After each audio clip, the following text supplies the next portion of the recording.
a quick lesson in the vastness of numbers. 38 trillion. 38 trillion, our national debt, right?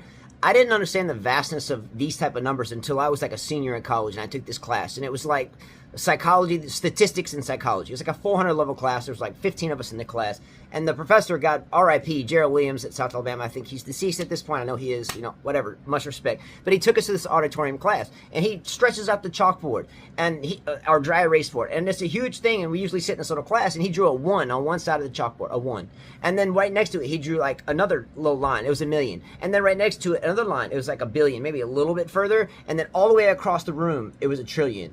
And at that point, we were like $1 or $2 trillion in deficit. Just when in the 70s, we were like a couple million or a couple, whatever, do the research. But the vastness of the deficit is incredible. There's like $1 trillion plus in interest, more than our military budget going in interest every year. And you ask yourself, how can this sustain? We have no resources. Are you going to tell me the AI infrastructure? I mean, is this going to pay our $38 trillion debt? Well, why do you think we're posted up in Venezuela? They got the biggest oil field untapped, and also next door, don't forget, was it Guyana? I'm sorry, I should have my world map more distinguished in my head, but I think it's Guyana.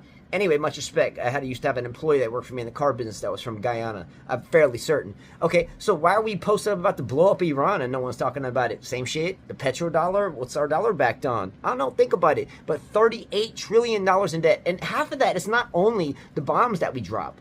A lot of that is the Primrose, like Joneses type person that feels like they have to buy this big mansion and live in this specific neighborhood and buy this stretch Yukon Denali brand new off the lot with one kid that can fit like 27 horses and 5 mules and 17 chickens and still have room to spare. I know, because I got 5 kids and we lived out a 4-door Subaru with no third row seat for our whole career. Like, we packed in that bitch like, what?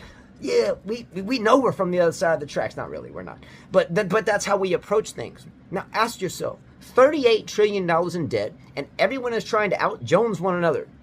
How is this helping our humanity or our country, or is it just driving us further in debt?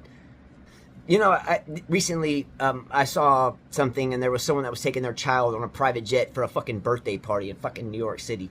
I'm like, what the fuck? I'm like, who in their right mind would waste that type of money in gas and harm the environment? I'm not even gonna get in. I'm not even gonna go there.